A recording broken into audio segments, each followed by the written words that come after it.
3, 2, 1. The College of Arts and Sciences presents Thinkers, Tinkers, and Talkers. Something like, alright, watch your levels. Watch your levels. This podcast is a chance to get to know the faculty behind the scenes, who they are, projects they are working on, or interesting tidbits about their field of study here at Northwestern State University in Natchitoches, Louisiana. Like, does this line sound right, or does it sound weird? This podcast is for the faculty of NSU, students, and others who may be interested in the topics we discuss. I'm your host, Fallon Lincoln, joined by our producer, Grace Jensen. That was a good one. Thank you. Yeah, it kind of stings. In each episode, we will share with you tips and secrets from the faculty and staff here at NSU. We invite our listeners to get to know what's going on with the College of Arts and Sciences and get to know us beyond the classroom. So what are we doing? Podcasting! This is Thinkers, Tinkers, and Talkers. Hi everybody, welcome back to Thinkers, Tinkers, and Talkers. I'm your host, Fallon Lincoln, and we are joined today with Dr. Frank Serio. Say hi. Hi there. Okay, do you want to introduce yourself? Yeah, my name's Frank Serio. I am a professor in the math department. I was the chair of the math department or the department head for many years, but I'm back to just being a normal professor now. So, with the CREATE program and what we're trying to do with this podcast being more about like y'all's as professors, y'all's interests, and what you guys want to talk about, and things that you may cover in some of your classes, or you may not cover in some of your classes. I know you kind of want to talk about something that you find like recurring happening in one of your classes. If you want to sort of introduce that topic. Sure. I teach a class every spring called History of Mathematics. I have been teaching it off and on for 30 years or so, and then about 5 years ago, it was made a required course for secondary math ed students. All of them have to take it, so now I teach it on a much more regular basis than I had once done so. And the thing that I want to talk about a little bit is that in the beginning, like I said, I started teaching this in the 90s. So there are really two goals in this class. One is when we study math, we don't study math in the order that people started thinking about those things. It's been reorganized and put in an order where it's easy to follow, like here are the baby steps, and then here's the next thing, and the next thing. But a lot of times those steps aren't anything close to the chronological order that stuff was developed. So that's one of the goals of this class, is to sort of give an introduction how mathematical thought has evolved over roughly the last 3,000 years. But the other part is to put the development of mathematical topics in historical context. And what I have noticed over time, that the amount of historical context my students have is taken a dramatic downturn. That a lot of times I'll want to say, and this was what was going on in history, and that's why it's related to what we're talking about now. And I find that I often have to go into lengthy tangents about the historical context, and still I get lots of sort of vacant stares or that kind. Okay, I don't know if students know this, but there's this sort of, I'm smiling and nodding because I'm humoring you in hopes that you'll go on to the next thing without making me engaged, and the smiling and nodding, oh, I'm getting this. So I'm getting more of the former than the latter nowadays. Absolutely. And it's just something, that So I thought what I would like to do is just talk about some general things that I find that my students, either they do get this part or they don't get this part at all, and how that sort of makes it much more challenging to give them historical context because, and I should say, I consider myself fairly well read, and I had the normal sort of history classes one has as a high school student and an undergraduate, but I am not a historian or a student of history in a big way in any sense. It's a very casual sort of interest that I have. So I am not well versed in that. I'm not that well versed in history, and I'm definitely not well versed in math. So I feel like I would relate to a lot of your students the way that I feel like if I were in that class, I'd just be like, oh, really? Okay. Oh. You know, just the just and then hun, just nodding and smiling just to get through it all. But I feel like with me more specifically, I like to know like with trying to relate the things that you're learning in math to the things in history. I feel like if I were in that class, I would be super interested in learning that. So I feel like I personally be a little more engaged, but I understand some people that are just spaced out, and also maybe they're engaged more on some days than on others. But you know, but I think it's overall it's a really cool course, like because those are things that you don't think about interacting normally. Like you just think like, oh, math is just like this thing that's always existed, and most people don't think about how it came to be, how these discoveries were made, when they were made, because I feel like most people think like, man, math's been around just since forever, you know, but then there's like discoveries that were made not that long ago, and you would never realize that, which I don't know anything actually about this, but I'm just making assumptions, because that's where your expertise will lie. All right. Well, if we can call it expertise, you know, Mm-hmm. I know you may not call it that, but to me, you're an expert in this field because I don't know nothing about it. So. Well, you touched on one of the things that I think which is really where I start this course, is that we are never going to actually know the very beginning of the study of mathematics because mathematics predates the written word. By the time people are writing things down, they're already counting things, whether it's how many sheep you have or how much currency you owe someone else, and they're already measuring space. They're separating your land from my land, and this is the common land. So there's already these concepts already exist. Now, where this course starts, generally, I start talking a little bit about what we know about the mathematics that was known in Egypt, what we know about the mathematics that was known in Mesopotamia.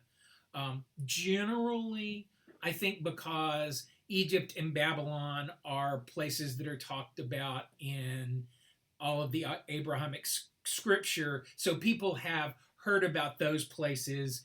Even if they don't remember it from history, they remember it from Sunday school or the equivalent there. We start out okay. We start on pretty firm ground. They when I talk about those places, they know what we're talking about. So that's good, but it's not such a complicated thing because again, we don't really know that much. You know, this is teetering on the edge of prehistory and history there. And then the first big civilization where we know a lot about their mathematics, I'm not going to quiz you, but I bet you would get it right, is ancient Greece. Because particularly the study of geometry is something that we really strongly associate with the Greek civilization. And that's correct. And people know about Greece mostly because of the D word, because that's where democracy started. Mm-hmm. So even if they couldn't tell me much about Greece except things they learned in the movie 300, they can tell like me. Hercules. Yeah, Hercules. Yeah. If you were a little older, there's this wonderful movie from, I think it's from the 50s, called Jason and the Argonauts. It's all stop motion animation. It was really big when I was a kid. I was very into that movie.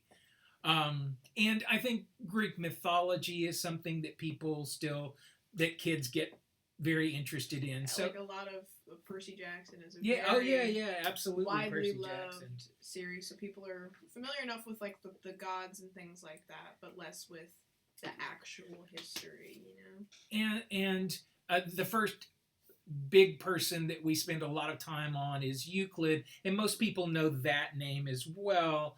And again, it's something most people encounter in a high school geometry class that a lot of people still take, I think.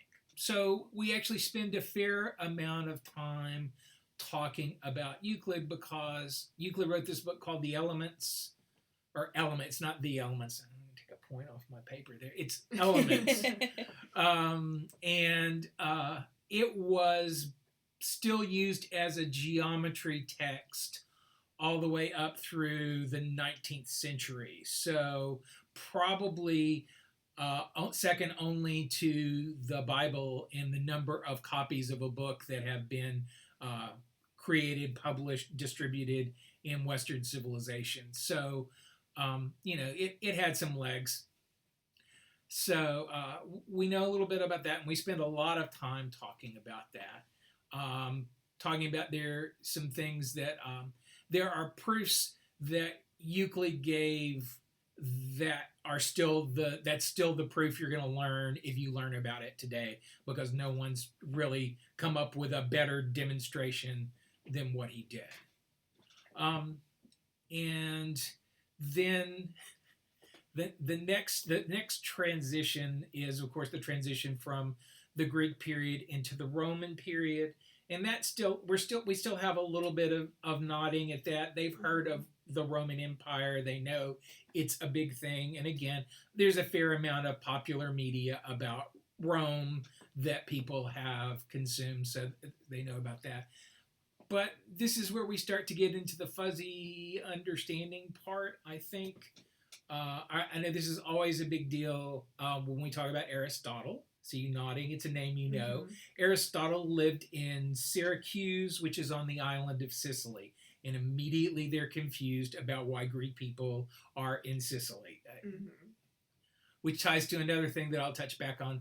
This notion that there are some countries that have been around for a very long time, but a lot of there are European nations that are a big part of the history of the last 200 years that aren't much older than that, like Italy. Italy only became a nation in the sort of modern way we think of it in the I'm of Italian descent, I should know this. I think it's 1880s, but that's roughly the right. So contemporaneous with like the Old West period in American history. So it's not all that long ago. Mm-hmm.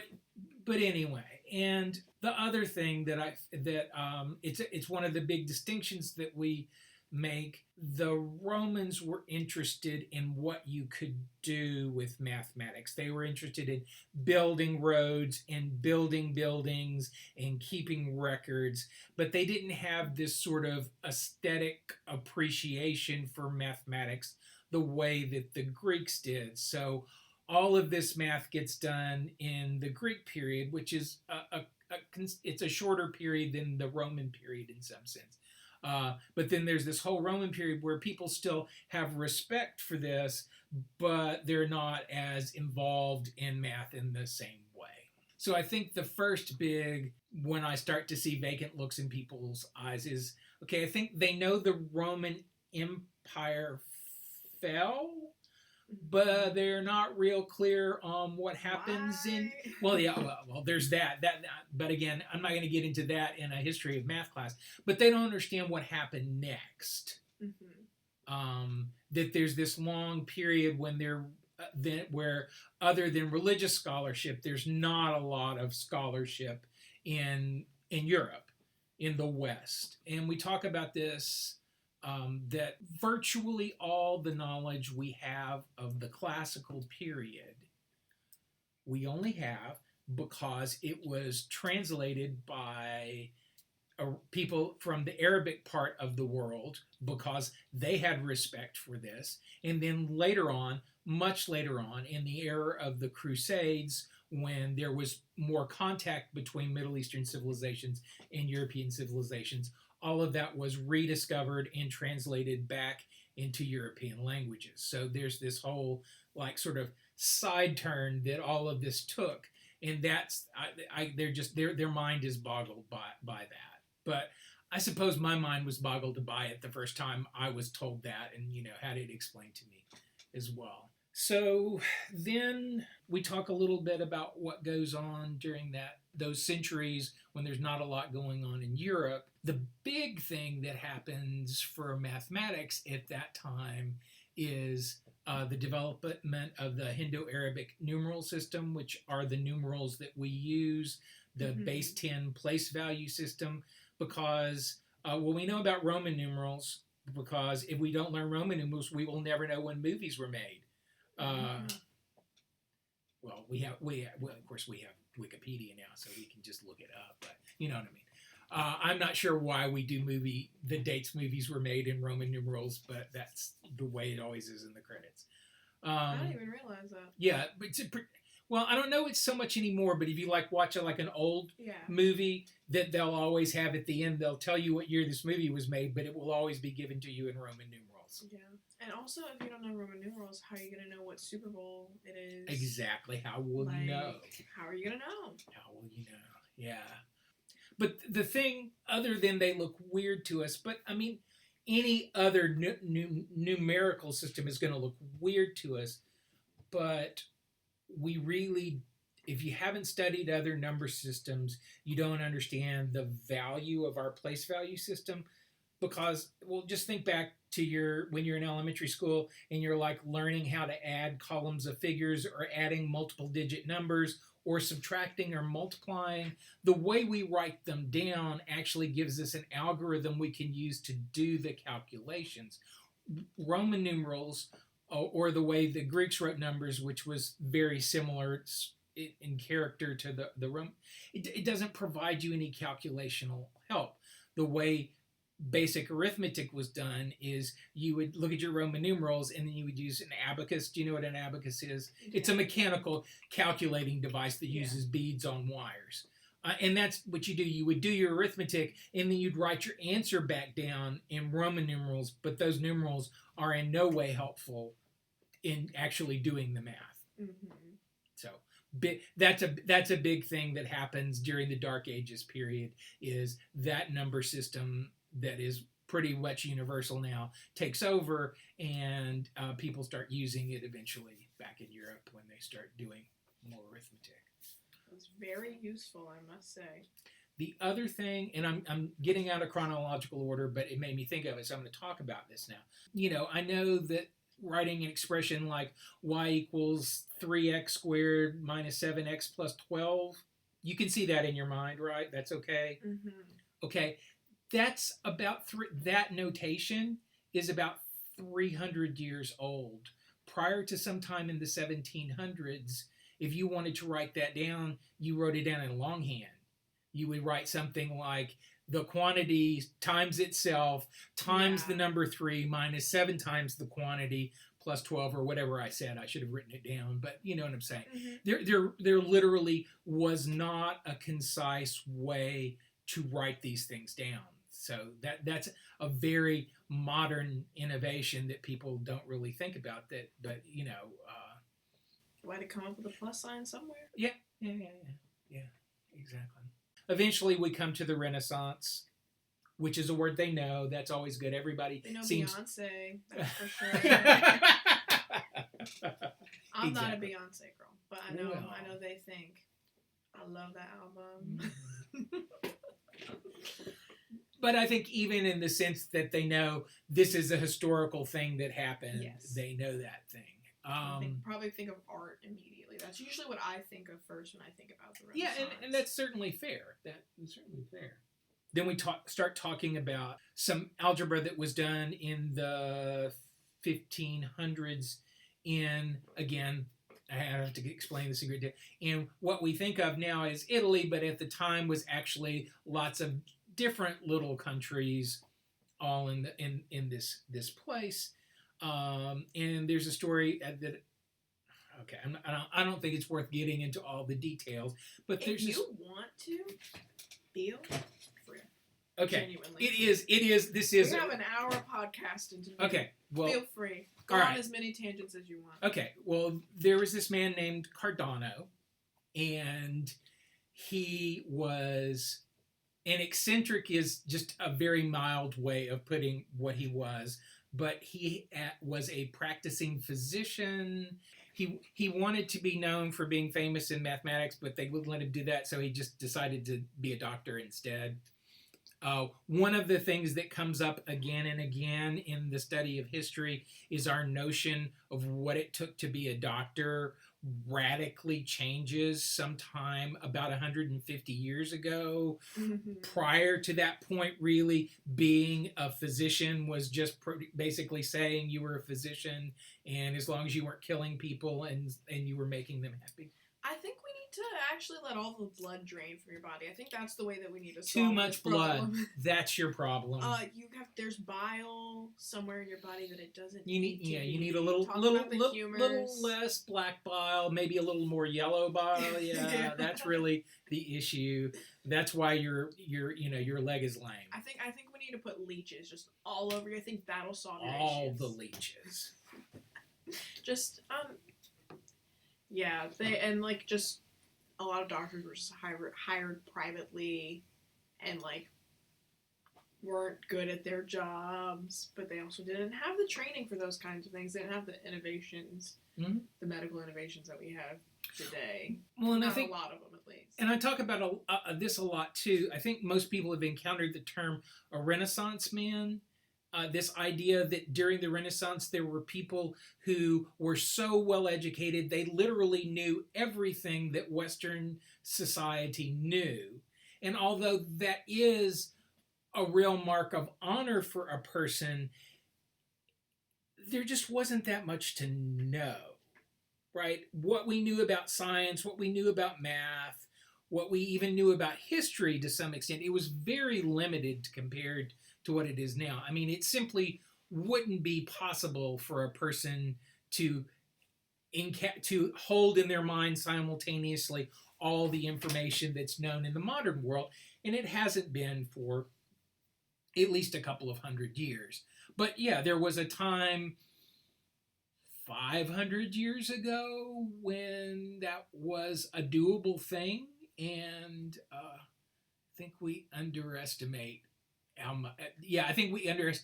the overall ignorance at that time, and it's just because I feel like a lot of people maybe overcredit Da Vinci and all that because I mean he knew a lot. Mm-hmm.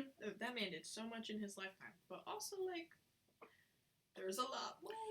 Well, I mean, the reason Da Vinci's a great example, the reason Da Vinci was able to do so much in his lifetime is there was so much that nobody had done yet. Absolutely.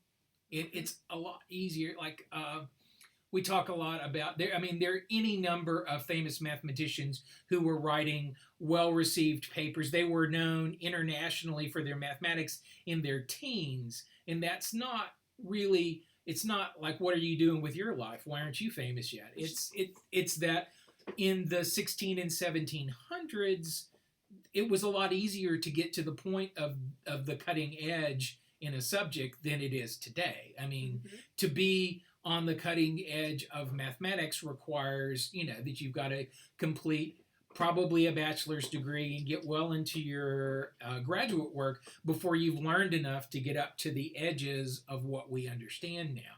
Not that there aren't little nooks and crannies that could take a little bit more explanation, but anyway. Yeah, okay. Like more of the innovators that are being praised today. It's harder to be one of those people because there's just everything's been done. And so people who it's harder to be innovative now and be praised for it and not be like, well, somebody's already done that before kind of thing, And so the people that are getting praised for their innovations, I don't know. I don't even know what I'm trying to say. I don't think it's a matter of everything's been done. It's a matter of the low-hanging fruit. All of the easy, simple things that would reasonably be expected to occur to an intelligent person have been done. And so then you gotta do something crazy. Well, they gotta figure out how to actually make cryogenic chambers work. And then somebody's gonna be real happy about that. They would be. And the other thing is, it's really hard to predict now what the hot new thing of 2065 is going to be. It's probably going to involve some things that we haven't even thought about yet. And yeah, and also just, it's because I'm 60, so at this point in my life, there are technologies that I have seen go through their whole cycle. gone through, they were the new thing, and then they were the cutting edge thing, and then they were everywhere, and then they were gone. VHS tapes. The VHS taste and answering machines are the two big ones. Still, my mom still has an answering machine, but most of us have moved to just using the service that's in our phones. But it was one of those things. I remember when you were hot, you know what, if you had an answering machine, to everybody has an answering machine. And when you went to Walmart, there was like a display that had 20 different ones that you could buy. And then they got cheap, and then absolutely everybody had one. And you had to have one because if people couldn't leave messages for you, it was problematic. People were like, what's your deal? And then it's just kind of faded away. But yeah, VHS tapes is a good one, and DVDs they're on their way. I mean, I still have DVDs because I don't trust streaming services to keep the things that I really love forever, because we know they're not going to. And sometimes it's just weird because sometimes you go and you look for a movie. I read about this, and it may not still be true, but it was true at the time that I read it. The movie The Abyss. Have you ever seen that movie? Okay, it was a big blockbuster movie. It's about underwater exploration. It's got people who are pretty big stars in the 90s in it. Michael Biehn is in it. Mary Steenburgen, I think, is in it. But a lot of people. But for whatever reason, it's very difficult to find. It's not streaming anywhere. So if you don't know somebody that owns a copy of it, it's just very hard to find. And it's not, there's also a really great movie. It's got Ralph Fiennes and Angela Bassett and Juliette Lewis. It's called Strange Days. It's set on New Year's Eve, going from 1999 to 2000, when that was still the future. That's how old the movie is. And it's a bunch of really speculative, it's science fiction that has proved to be wildly inaccurate because we didn't end up developing those technologies at all. But it's a great movie, but it's some sort of complicated who owns the rights and who's falling out with who. It just, if you don't know someone that has it on VHS or on DVD back in the day when it was available, it's very hard to find.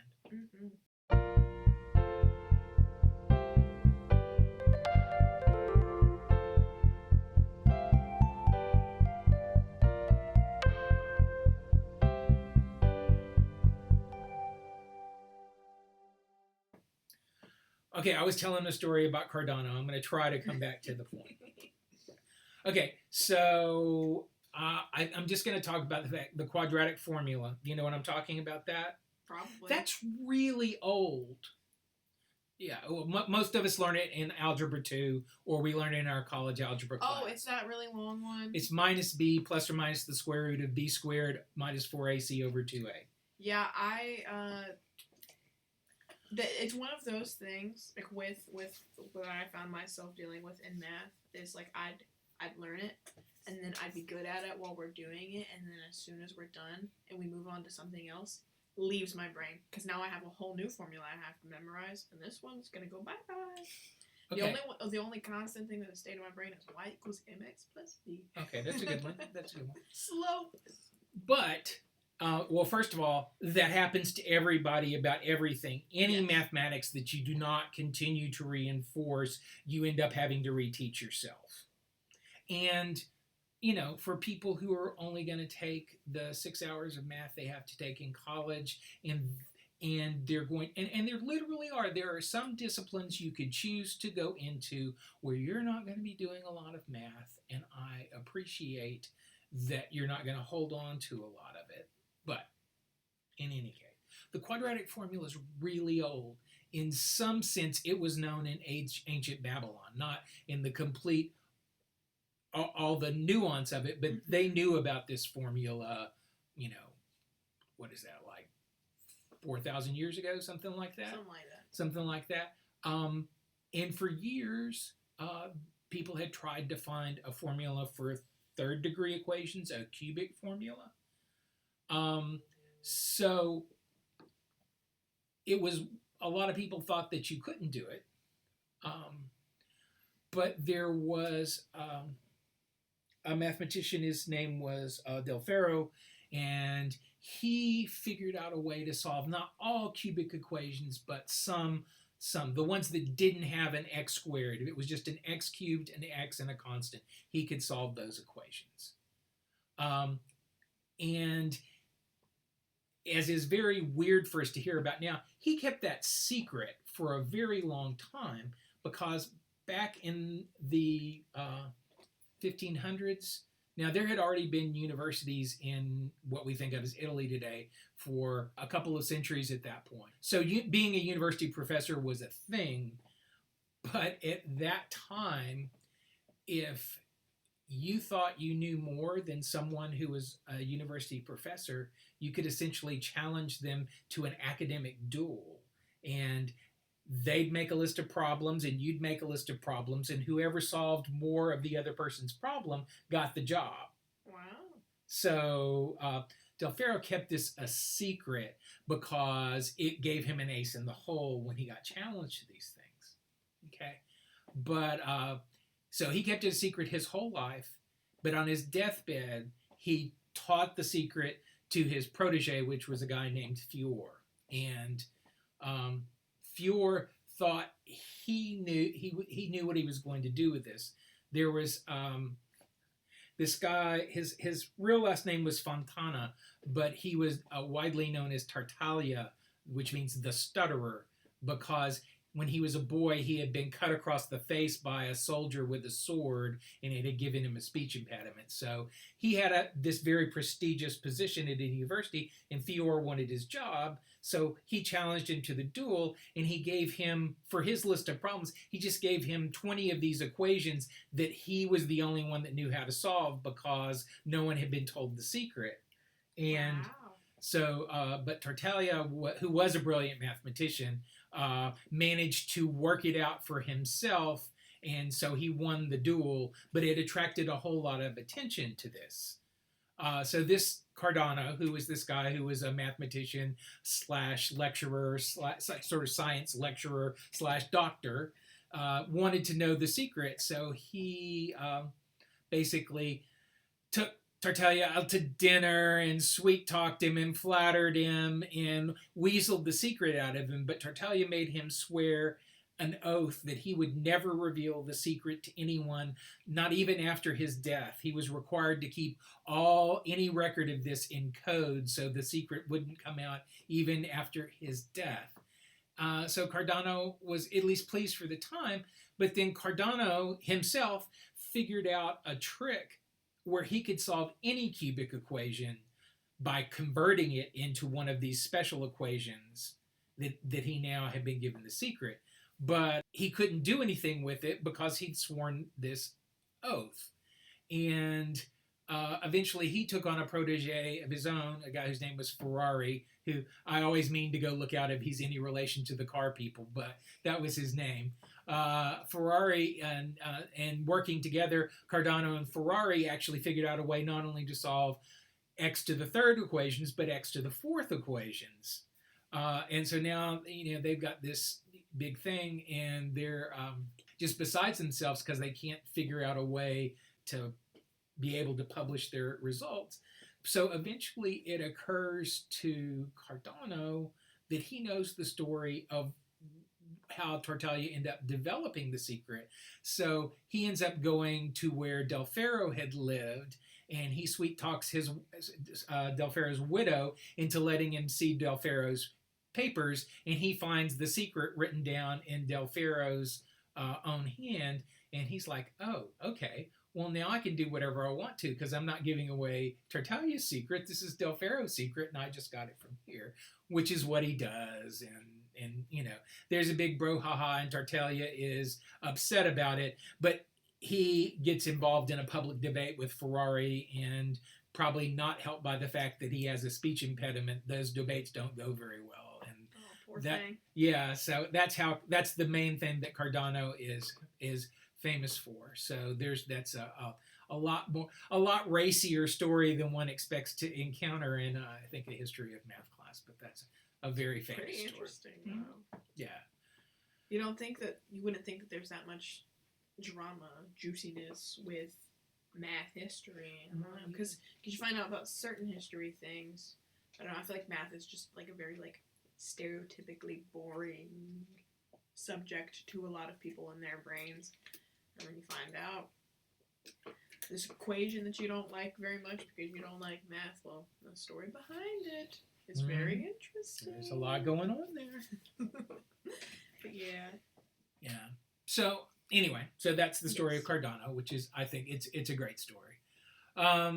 So eventually, though, I think as we all know, the scientists and mathematicians in the Italian peninsula start running afoul of the Catholic Church. Galileo being the person most famous for being persecuted by the church.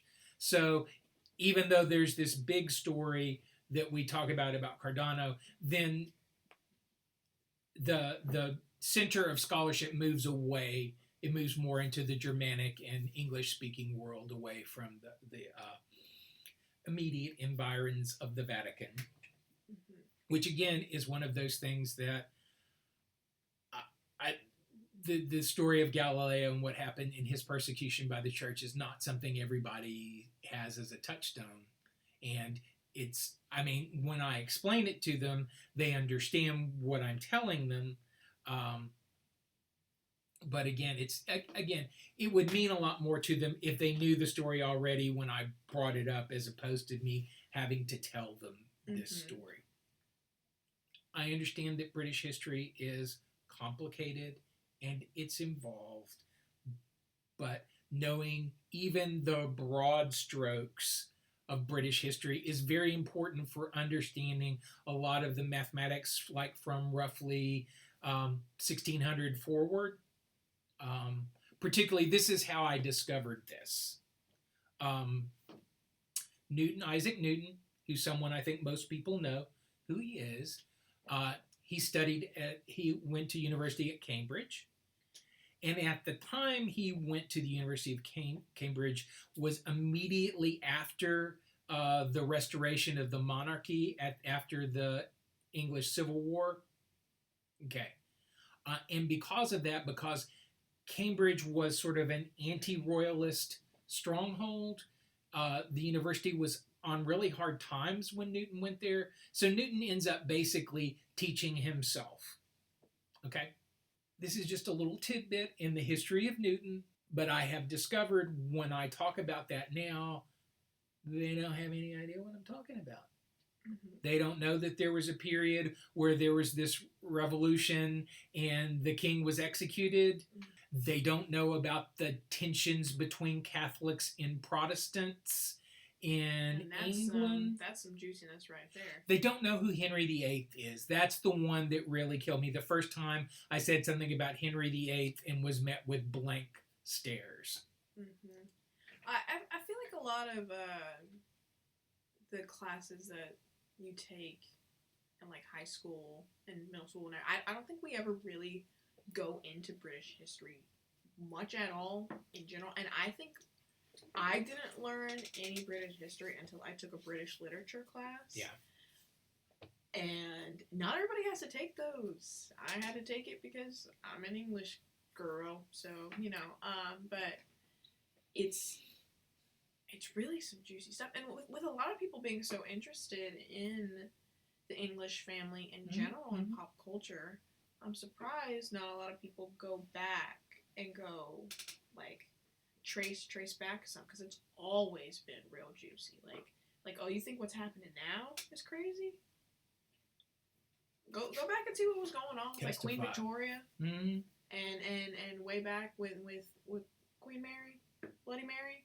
There's a reason why that's a thing, and nobody like knows those things. So I feel like that's something that more people should know, with the amount that the British royalty, like the hold that they have on pop culture. I'm surprised not as many people know the details. And the big one that's related to all of those things that you were just talking about is after Queen Anne dies, which is roughly it's roughly the French and Indian War, that part of colonial history. We tend to know a lot more American history, but it's hard to understand that without a little context, maybe. That after Queen Anne dies, it's actually at the time when it becomes great, when it goes from being England and Scotland to being the United Kingdom. The monarchy passes to these German nobles, which again, they're not really German because Germany isn't a thing for another 100 years, but they're what we think of it as German.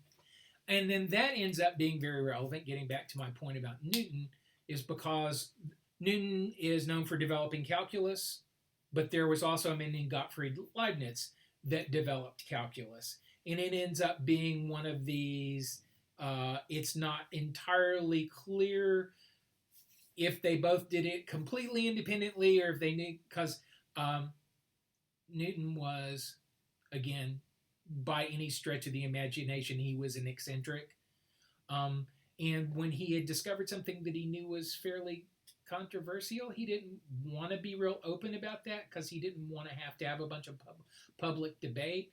So he develops calculus in like the late 1600s, but then he doesn't publish anything about it until the early 1700s. Meanwhile, Leibniz has come to London to join the Royal Society. He sees some of Newton's papers, some of his writings about calculus, and he's like, so he writes to Newton and says, hey, will you tell me more about this? And Newton says, no, I will not tell you more about this. So he goes off and redevelops all of it for himself, and he actually ends up publishing it earlier, but there were plenty of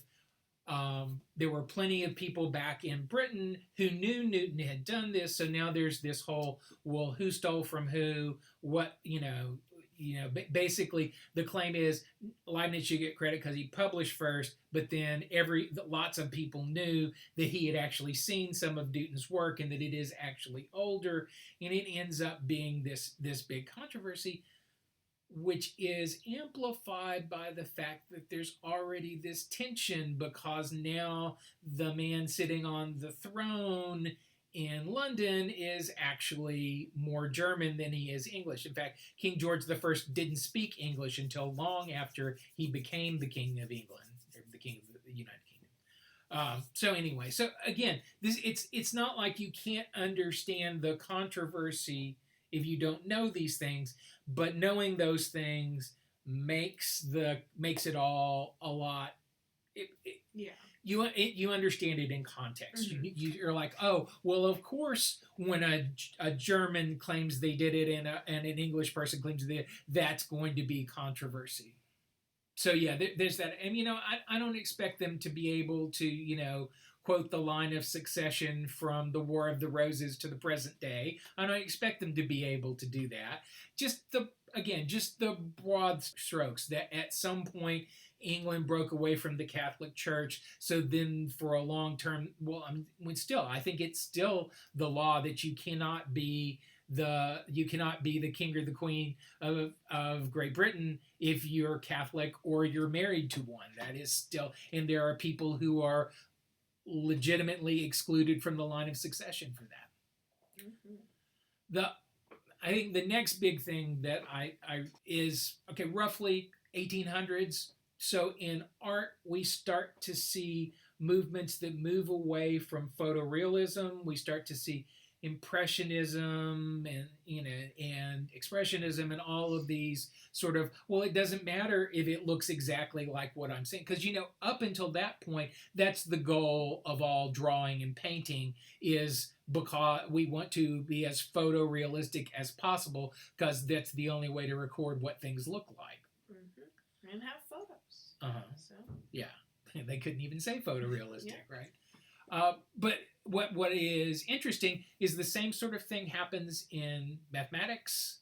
There was this big controversy that had existed since Euclid's time about what came to be called non-Euclidean geometries, and at some point in the mid-1800s, an Italian mathematician named Beltrami proves basically that these two alternative geometries are just as logically valid as Euclid's geometry. So yes, there's this question, do we live in a Euclidean world? Do we live in a Euclidean universe? Or do we live in a non-Euclidean universe? Which is a question we still do not know the answer to. But they're all legitimate things to study. So we see this movement towards abstraction in mathematics, where mathematicians start to study things just because they think they're cool, not because they have an immediate application. Because what has inevitably been true is that a lot of mathematics that seems completely, just frivolous and for its own sake, then like 80 years later, it turns out, oh, we need this to do quantum mechanics.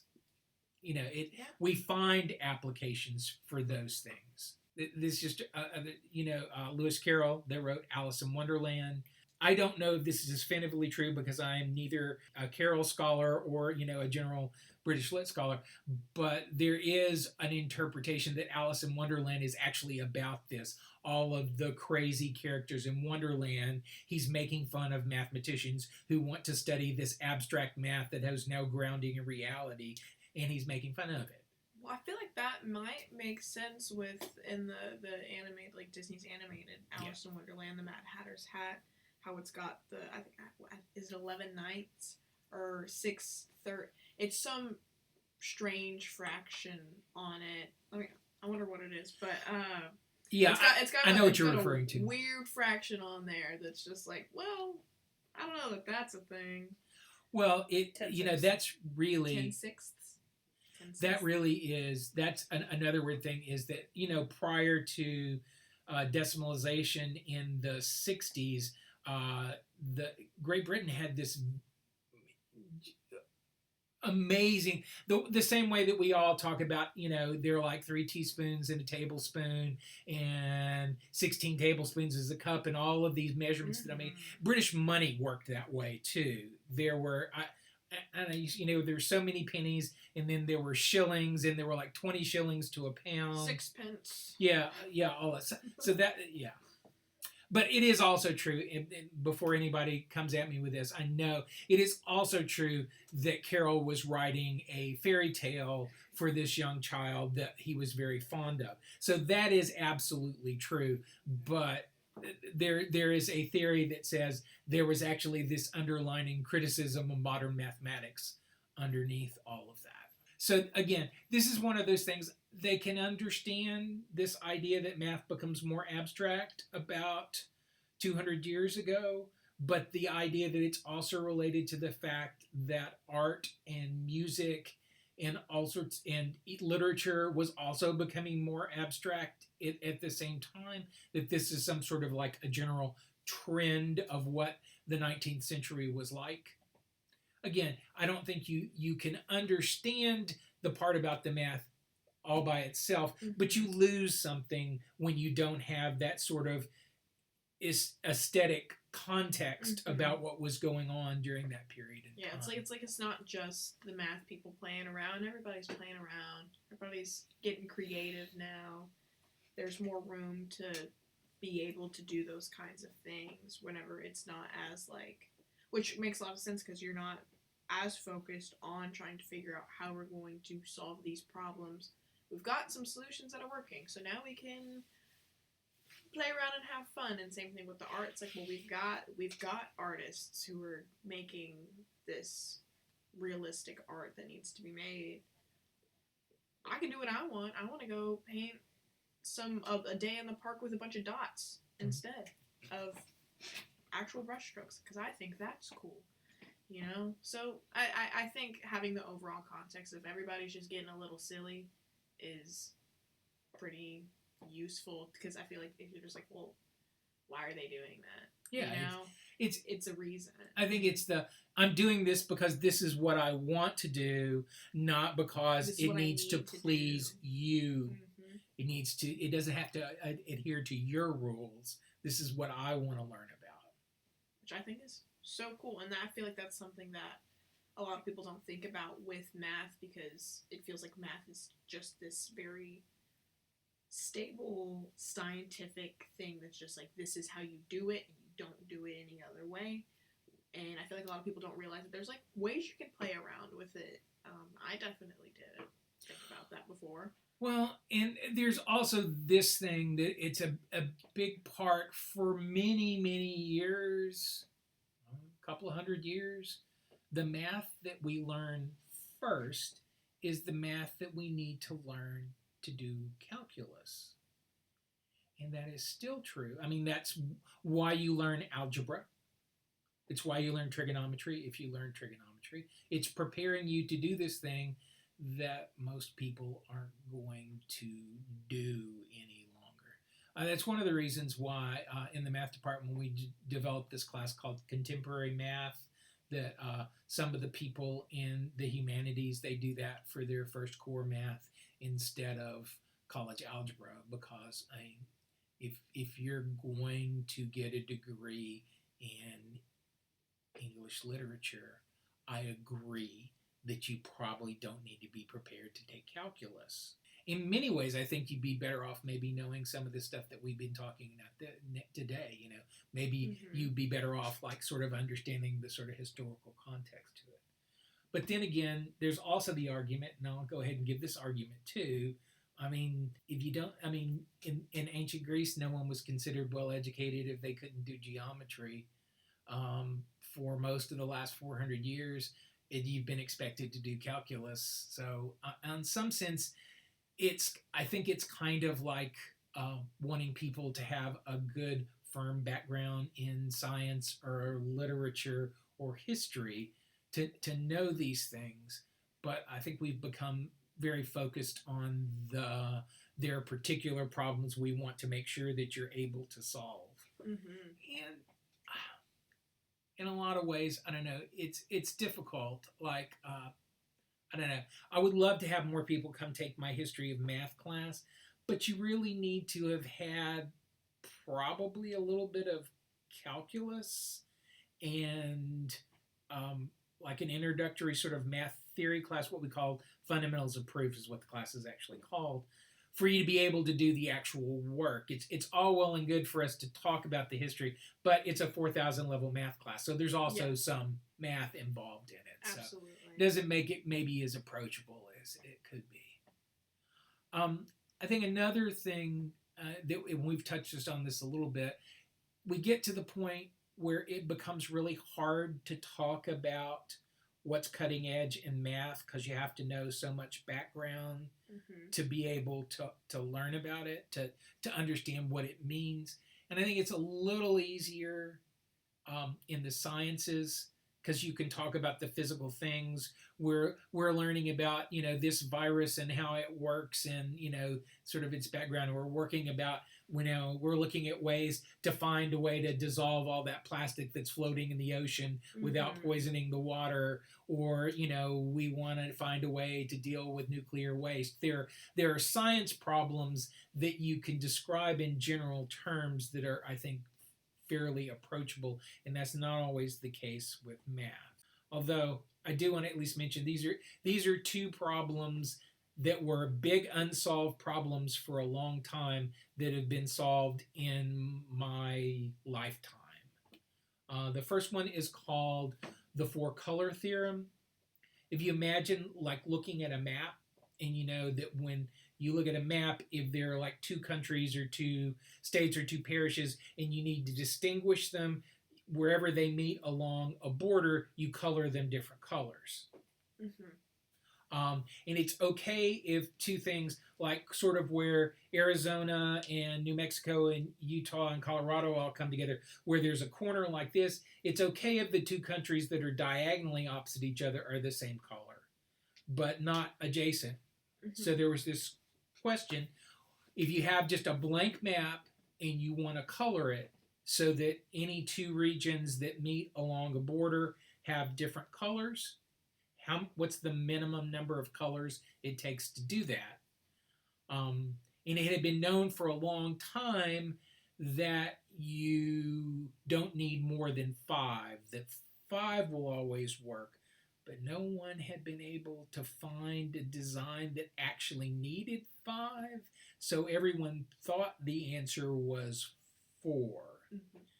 but it was a big unsolved problem for a long time. It was proved in either the late 70s or the early 80s for the first time by a proof that ended up being very controversial because they proved it by reducing it to, I believe the number was 875 cases, and then they used a computer to check the 875 cases. So it was a proof that was so lengthy and complicated. Again, the thing that we touch on before, no one person could hold the whole thing in their mind at the same time. So the question was, does that really count? Mm-hmm. Now, over time, the answer to that question has become, yes, we're going to count that. But again, that's interesting because, I mean, I hope that was fairly clear to you. It's an easy enough problem to understand, but it was still a big unsolved problem in mathematics for a very long time. And the other one it's widely known as Fermat's last theorem. Pierre de Fermat was a mathematician in, I'm going to say 1700s. I should know Fermat's dates better off the top of my head, but I don't. And Fermat was somewhat notorious for saying that he had proved things, but not leaving any record of those things, of those proofs. And another mathematician, well, let's see, Euler was alive in the 1700s, so Fermat is earlier than that. This guy named Leonard Euler ended up finding proofs for most of the things that Fermat claimed he had proved, but it had not. Or proving that he was just wrong, that no, you didn't have a proof because it's not wrong. But what's called Fermat's last theorem is this. The equation x squared plus y squared equals z squared has infinitely many solutions. 3, 4, 5 is one, 5, 12, 13 is another one. And non-zero solutions, because making one of them zero makes it really easy. You just do zero, number, that works. But if we exclude the zeros, then there are infinitely many. But Fermat claimed that he had proved that x cubed plus y cubed equals z cubed, x to the fourth plus y to the fourth equals z to the fourth, and so on, that none of those equations have solutions. And it was an unsolved problem for hundreds of years before a man named Andrew Wiles proved it in the 1990s. And he proved it using an area of mathematics that was fairly new at the time. So we know that Wiles' proof was not the proof that Fermat had or thought he had.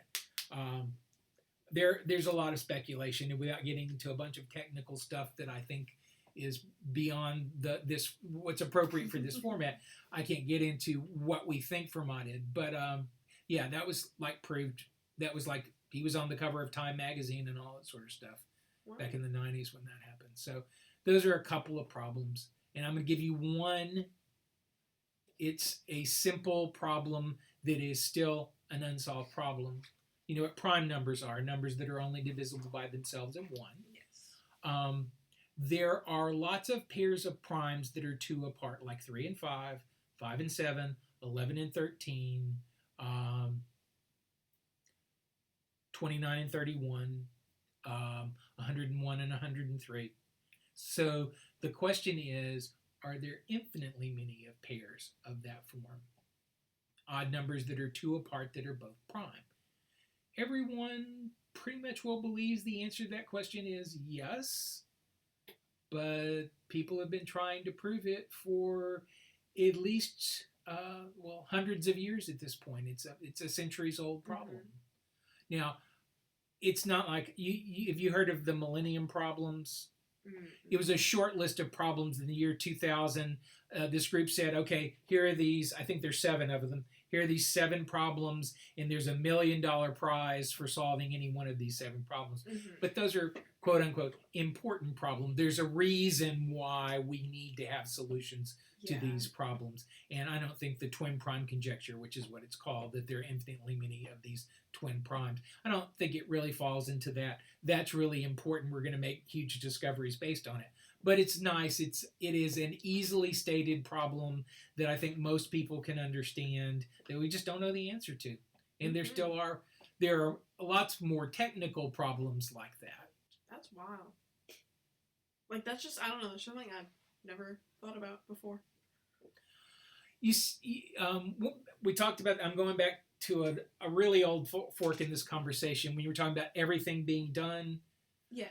I think there's this conception that we have about knowledge that somewhere there's the big mind full of facts, and then we put our little helmets on and our pickaxe, and we go down into the mind and we dig up new truths and we pull them out. And that image makes it sound like someday we're going to run out of new truths to discover. But I don't think about it like that. Yeah. The knowledge that we create, it's like this sculpture floating in space, and every time we add on to it, we move out and we create more places to jump off. Now, it is absolutely true that sometimes we get going and we curve around and we come back and we meet ourselves. That actually, the problem that I worked on for my dissertation, my advisor and one of my fellow grad students, we were all working together on this stuff. And we thought we'd found this whole huge new area of mathematics, but it actually turned out that my the Shani Shah, who was the other grad student who was working with, in a span of about 5 years, we ended up answering all of the questions that we thought were going to go on forever. We sort of closed in on loopler stuff, and that does happen. Sometimes you do find, oh, okay, we found everything that goes off in this direction, but that doesn't mean there still aren't other questions, right? As this infinite sculpture of knowledge grows in all directions, it also gives you more places to go from there. A lot of solutions create more problems, in that kind of way. There's like not new problems, but just like, oh, well, there's always going to be something that needs to be solved. So like any scientific solutions we're making, it's like, oh, well, we found a way to fix this, but there may be this other slight thing that may be happening, and now we're going to have something else to fix. Or always new issues are arising as more innovations are made. Well, the word problem has that word's got a lot of pejorative connotations. Yeah.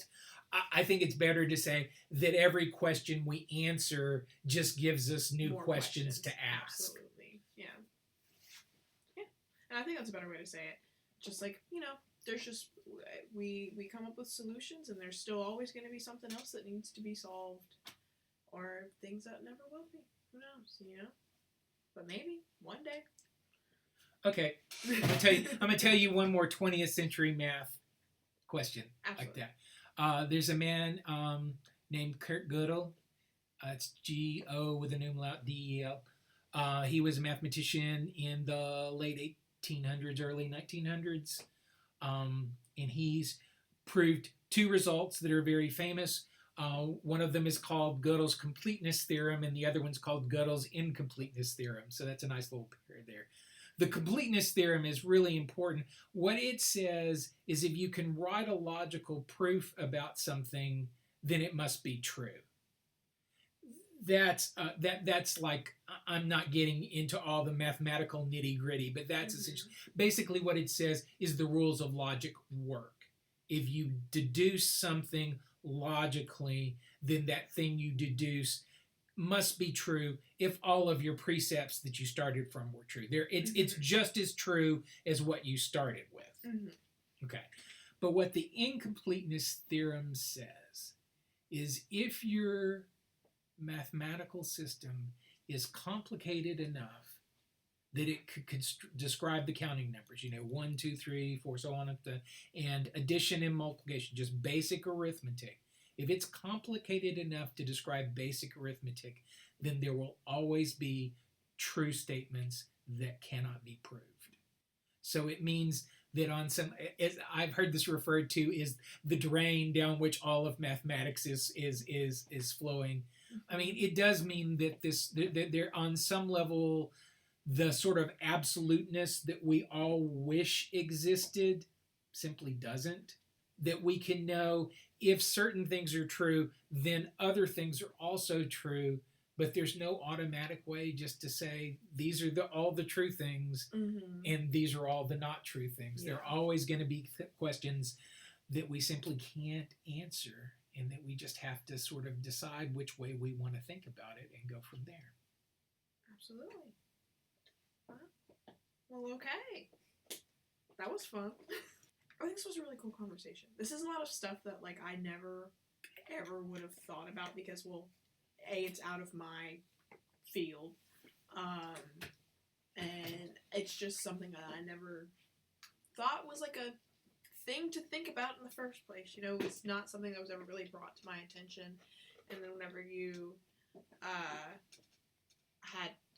when we talked about what you wanted to discuss and loosely discussing some of this, I don't think I wasn't able to, like, come up with expectations for how this conversation was going to go because it's, like, so out of my brain, just, like, I can't even imagine, you know? But I think there's a lot more there that people can find and relate to and circle back to what they are interested in and learning than you would even imagine, which I think is really interesting and cool, and how all of these things, which when you think about it like this, everything in the world is connected, but in school you don't think about how all of these things that you're learning, everything is connected in some form or another. I never thought about how my math and my science and my English classes, a lot of these things are happening at the exact same time and affecting each other in these ways. I think that's awesome. It's really cool. Yeah, I think that mathematics is a lot more, it's a lot less cut and dried than most people think. Mm-hmm. There is actually mystery still in mathematics. There is, creative and unusual things to think about. And I don't think some of that's on us as mathematicians. We don't always do a real good job of sharing that around. And and a lot of what I said, I think, unfortunately, what has come to pass over, the years is the sort of basic curriculum that people learn who aren't going to go on and really study math and or science. It's not maybe the coolest stuff that we could show them. It's pretty good. Pretty awesome. Pretty cool. Yay! Okay. Is there any closing remarks that you have that you want to share before we wrap? I guess only that there is a lot, like I said, there's a lot going on. Please don't, if you genuinely don't have an interest in math, I'm not going to try to convince you that something you want to study, but please don't think that mathematics is a completely figured out, dull, boring subject, like probably the way a lot of it's been taught to you at this point, that there is actually interesting things going on that you could learn about if you choose to study mathematics. Yay! Okay. Well, thank you so much for podcasting with me, Dr. Absolutely. Serio. This was fun. It was a good conversation. I think so. Okay. So, thank you guys for listening. Next episode is going to be with Dr. Majetsky, one of the professors in the English department here at NSU, and we're going to be talking about poetry and lots of other things about it. We're going to talk a little bit about literary journals, a little bit about her music and how that works with her poetry, along with just creativity in general, and it's going to be a fun episode. I'm very excited about it. Dr. Majetsky's a cool lady. So, yes. And Dr. Serio is a cool dude. Why, thank you. You're welcome. Okay. Thank you guys so much for listening. Okay. Bye-bye. Thinkers, takers, and talkers.